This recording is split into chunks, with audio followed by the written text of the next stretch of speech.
Welcome to another video podcast of Holistic Athlete. I'm Zach Etter, to you live from Southington, Connecticut today, which is my hometown as well as the hometown of my friend and a starting pitcher for the Cincinnati Reds, Sal Romano. Thanks for coming on, Sal. Hey, thanks for having me. So, this past year has been pretty crazy. It's your first year in the major leagues, and for us, going from, I'm pretty sure I got a few hits on you in Little League, but going from that and hanging K's in the back of Southington North Little League to watching you pitch in the major leagues, been awesome for our whole group of friends. So it's been a great year for everybody. Yeah, man, it was pretty cool, especially my debut, going out there for the first time. I don't remember my debut actually. It was kind of like a blur. So, but it didn't go as well as I wanted it to. But I knew once I got the call back up that I wanted to stay there the rest of the year, and I was able to do that and figured some things out and had a pretty decent year up there. Awesome. Yeah, for your debut, it was a day game, and I was bartending, and we have all the MLB channels, so I'm making everybody watch a Reds Brewers game in Springfield, Massachusetts, and everyone's like, "What do you mean?" I was like, "Do not change the channel." That's my friend. Yeah, no, that was awesome. So I just want to talk to you. We'll get into kind of the mental process. Obviously, there's physical aspects like your mechanics, your technique, your release point that you work on. And I just kind of want to ask you about the mental aspect of what you do, how much you think about it, do you work on it? So can you tell me a little bit, so you're on the mound and you make a pitch and the catcher throws you the ball back. What's going through your mind from the time you make the pitch to the time you make the next pitch?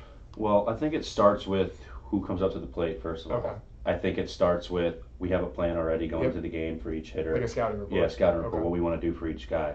So if I see that a guy makes an adjustment mid at bat, that's something when I get the ball back and say, all right, let's go to this, let's go to that. Okay. But I'm thinking pitch by pitch. If you try to do too much, it kind of messes with your head a little bit. So if I take it pitch by pitch by pitch and reading the hitter, that's something important that a big leaguer does, and I think that's what I've learned since the time I was up there. So you're trying to stay in the moment, trying to stay within the scouting report and think about what you've practiced, what you've planned for. And then also your strengths too, because I think when in doubt, you got to stick to your strength, and if that hitter makes the adjustment, then he does it. But I think as a major leaguer, you have to be able to look at the hitter's swing and be able to adjust to it. Okay. And does that process change at all if, let's say, you throw it against the backstop, or you're supposed to throw low and outside and you almost hit him? Yeah, that's something where you go back in the mound and I take a deep breath and I try to relax and be like, all right, let's get back in the zone here, because that's just unacceptable. Right. You can't be missing up here when the catcher's over here, and that's something that the catcher takes personally. He has to expect from you that you're going to hit your spots. You're not going to hit every time. That's not realistic. You're not going to be able to hit your spot every time, but to be in the the range of where it's at, I think that's very important. Just out of curiosity, so I don't know, some people might know. What's that relationship like? Like, are you choosing what pitch that you're pitching? Is the catcher? Is it kind of like a give and take? Or through the minor leagues, I would say that it's probably me more calling the game than the catcher. Even though I had a really good catcher, going up with Joe Hudson, he was very good at calling the game. I think when in doubt, that's my career. I want to get to the big leagues. I want to make the pitch. That's the pitch I want to throw. But major leagues, going up there, not having any experience, my first time, I rely a lot on Tucker. I don't put pressure on him, but I rely a lot on him, because he knows the game. He prepares very, very well for it. He understands the hitters. He's been there a lot longer than me, and I just think that if I can go with him and we have a good game plan going in, I'm going to trust him. There's probably one or two times a game where I'll shake off, but with Tucker behind the plate, I'm pretty much going what he puts down. It seems, as a young pitcher, being a rookie, making your first start in this city against this hitter, it seems like really valuable to trust your catcher and know that he's going to put you in the right position. Absolutely, because when you get up there, it's about winning now. It's not about it's about individual, or we still a team sport in the minor leagues, but when it comes down to it, we're all trying to get to the big leagues. Makes sense. So I think that's definitely, when I get up there, I need to just I tried to focus on understanding that Tucker knew what he was doing back there. Great. Okay. So that's pitch by pitch. Now what about inning by inning? So you get the third out, you go in the dugout.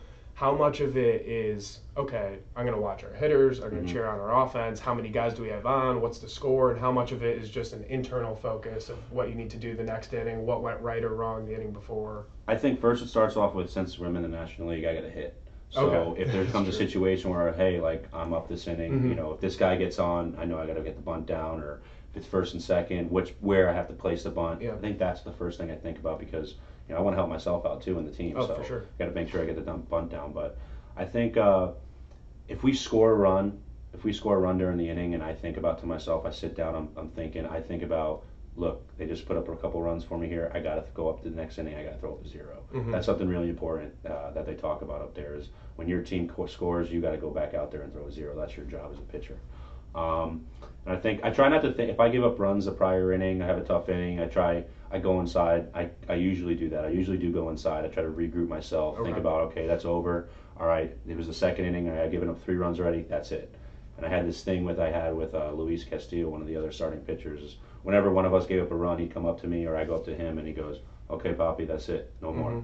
And it kind of became a routine for us, whenever we gave up a run, and it kind of worked for my mental side of the game, and hopefully that can continue. Yeah, no, great, and because it's the thing, you're gonna let up a run. Yeah, you're gonna let up a home run. You might even let up 3 runs, Mm-hmm. and the fact of the matter is, if you go out in the first inning and you let up 4 runs, that's mentally a nightmare. Yeah. But if they score only 4 runs the rest of the game, you can go out there the second inning, third inning, fourth inning, and keep your team in it. Yeah, you want to stay in the game as long as you can. Give the team a chance to win. Look, you had a bad first inning. Mentally prepare yourself, restart. Look, I'm gonna give the team 5-6 innings today, no matter what. Yeah. And if you take that, and I think if you take that into it, it makes it a little bit easier. Have you come across a situation, you don't need to throw anyone under the bus here, but where, let's say you're pitching in the game, it's a close game, and your team had like the bases loaded, no outs, and didn't score. Is there a frustration there? Is there like a feeling of missed opportunity? And when you go back onto the mound, are you thinking, wow, I really would have loved to have a couple runs there? Or is it just kind of you focusing on yourself? I would be lying if I said I would be like, man, we wish we scored a couple runs there. Because pitching, it's a lot easier. Not that it's easy, but it's a lot easier to pitch with the lead.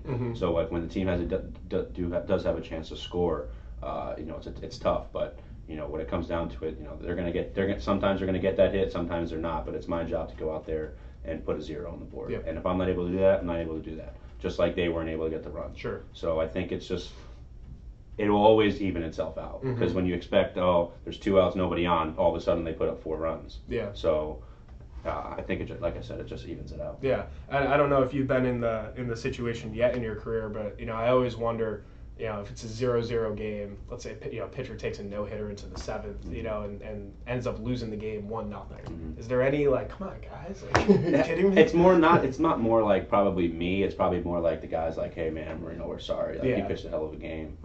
But I don't think it's kind of tough to do that in the big leagues, especially me being a rookie. I can't really because I remember one game I actually pitched. I was through 7 innings, no runs, and it was 0-0. Yeah, I remember that. So it's tough, but I always got to keep believing that your team's going to come through and they're able to scrap off 2 runs. And unfortunately, the roles will probably be reversed a different day. Yeah, absolutely. Yeah.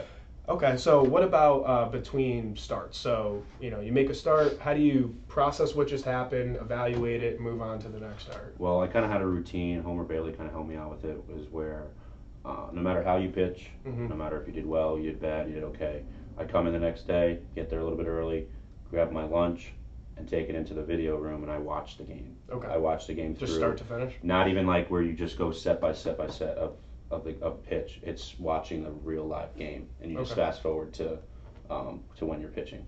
So I try to write down the stuff that I think that I did wrong, things that I thought I did pretty well, and I talk that over, and I evaluate myself basically. Yeah. And if I have questions, I'll I try to talk to Tucker, or I'll talk to Homer, because he has a lot of experience up there, and I think that kind of helped me a little bit, because it kind of going back and watching the games really showed of things that I really needed to work on, or what things I did pretty well that day. Do you look at your execution of pitches? I assume. Do you ever look at your body language and how you handle certain that's one situations? That's one thing they talked about, because through the minor league, sometimes if I did a little bit, if I had like a rough inning, my body language, my shoulders would struggle a little bit. But I think that as I got older and a little more mature, I didn't try not to show as much emotion on the mound, and I think that's very important. Because if the other team on the other dugout, sees your shoulders shrug, they got you. You're defeated. Sure. So I think. Do you think they look for that? I think 100%, especially a young pitcher, true. a rookie pitcher. Maybe on the road too. Yeah, if they defeat you, they got the game won. So I think just relaxing a little bit is definitely a huge thing. Okay. So after you kind of process the first start, is there mental preparation as well as physical preparation that goes into the next start? Like, what factors do you think about when you have to get ready for the next start? I feel like it's more important to prepare for the game because I feel like everything that you've done your whole life, you just do that day you pitch. Yeah.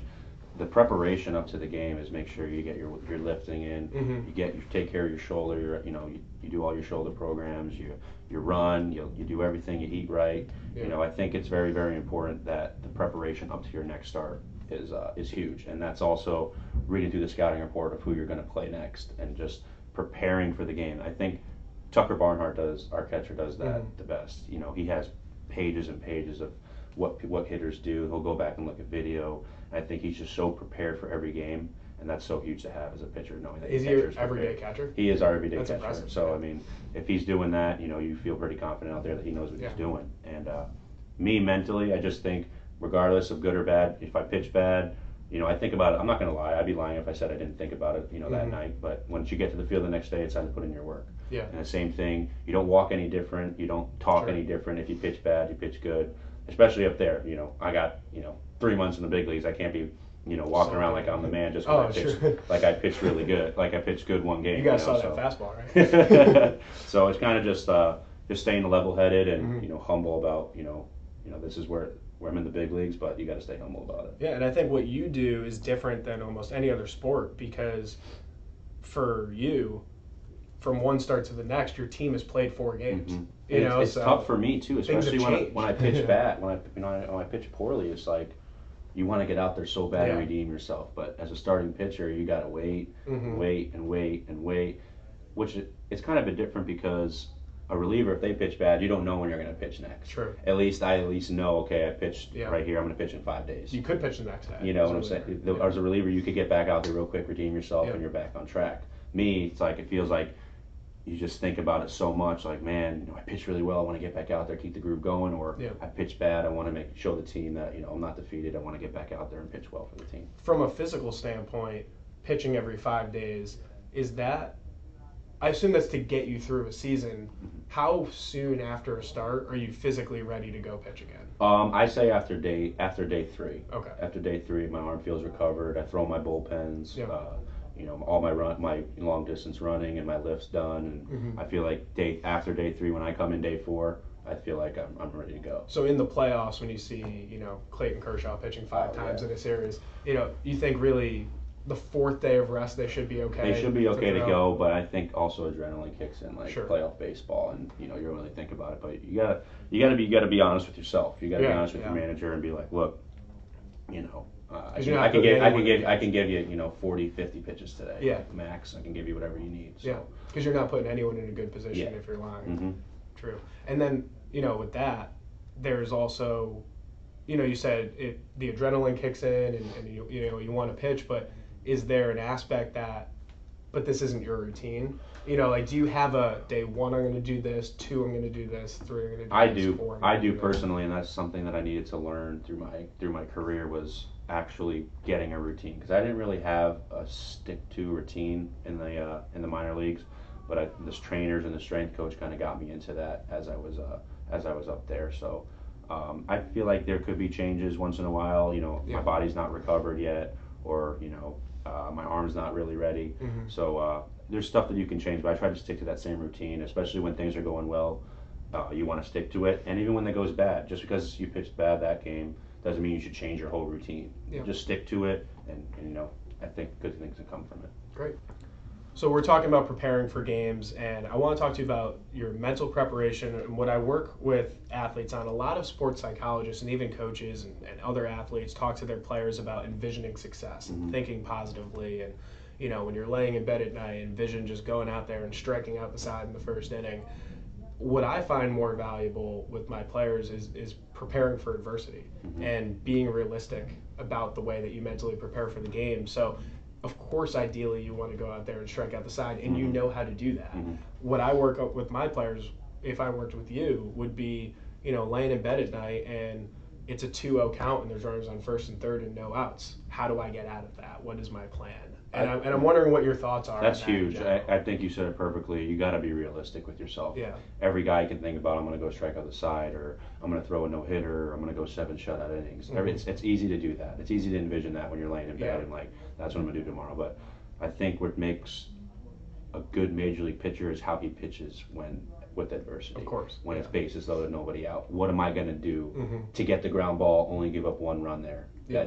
I feel like that's really important too. Like if you have bases loaded and nobody out and you give up 1 run, you won. Oh, yeah. You know, like you pitched, you did what you needed to do to keep that inning and not have a huge inning happen to you. Yeah. So I think it's good to envision success 100%. But you also, like you said, you have to be realistic with yourself where there's gonna be parts of the game where you're gonna have to pitch yourself out of it, and that's where you got to think about, look, all right, I'm gonna do this if this happens.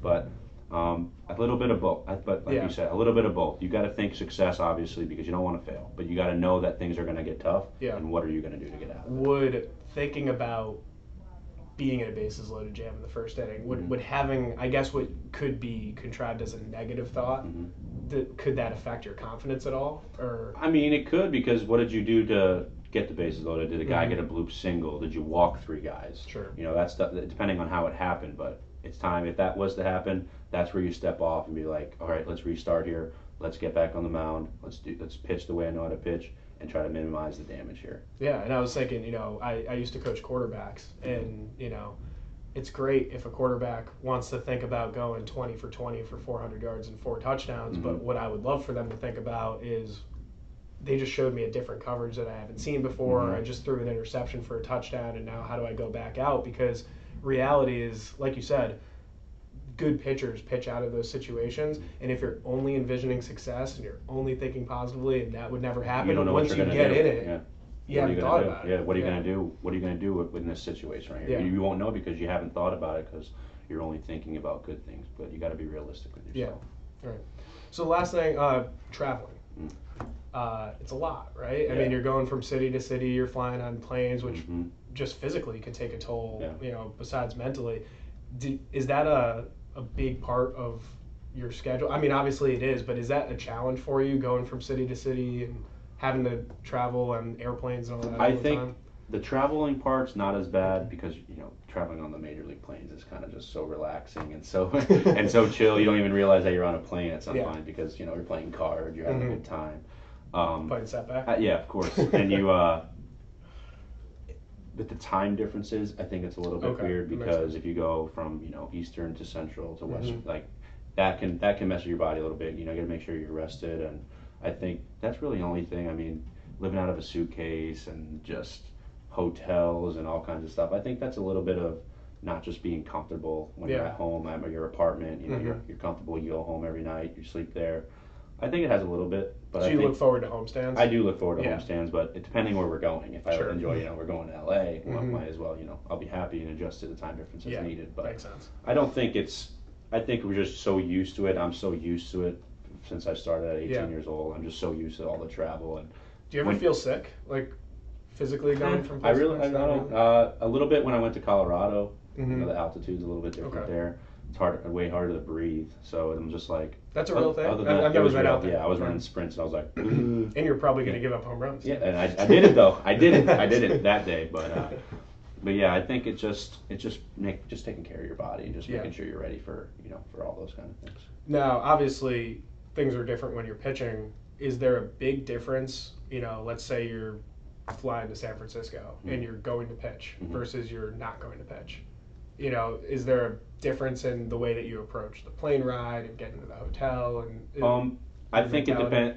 Well, it depends. If you're pitching that day, I want to make I'm not gonna mess around on the plane and stuff. I'm gonna try to make sure I get my rest. And if you're flying at night or you're flying during the day, I think it's a little bit different. You take it depending on what kind of day it is. If I'm not pitching, you just gotta stick to your routine. That's a huge thing. Like, I know what I'm gonna do when the next day I go to the field. Just make sure I prepare my body to do that. Do you normally fly if you have a 7 o'clock local time game, do you normally fly that night or the next morning? That night. You go that night, so depending where you're going, you could get in really late at night. Yeah. But you just sleep, and you usually have to be at the field until 2:30, 3 o'clock anyway, so you can sleep once you get there. If you get there at 3 in the morning, it's whatever, because you can sleep until 12 o'clock and have a good rested night of sleep. So They talk a lot about a lot about sleep in the major leagues. How important it is. Make sure you get your hours and just make sure you're rested. It's definitely true of any sport. Absolutely. All right, so I think we're just about to wrap up, but I know that we've talked and you have some thoughts just on kind of the mental aspect of the game and whatnot. Do you want to share anything that you have? Yeah, I think it's just a big thing is just being realistic with yourself. Baseball especially, it's such a mental game. Obviously we all have the talent to be there, and you're there for a reason. But I think the mental side of the game is just so important. You gotta think. You can envision yourself doing well, but you also have to be realistic with yourself and know that you're gonna fail and understand what you're gonna do when you do fail. And just being prepared for that, I think, is just a huge thing. And like I said before, there's the mental side of this game. It can take such a toll on you, especially if you pitch bad. Like I said before, you got to wait those 4 days to get back out there and try to help your team win. So I think just mentally preparing yourself for every start is just is going to make your career a little bit easier. And hopefully you remember, I mean, all of that's easier said than done. And hopefully you have a support system, with you, whether it's mental skills coaches, sports psychologists, players, teammates, coaches, fans, family, that helps you through all that. And I think, you're young and you can have a long career, but I think to sustain a long career, being on top of these mental skills and this process is really critical. Yes, it is. Well, thank you for coming on. Before we go, college football playoff this weekend. Oh, God. Conference championships this weekend. Who's your top 4? Who's going to be in it?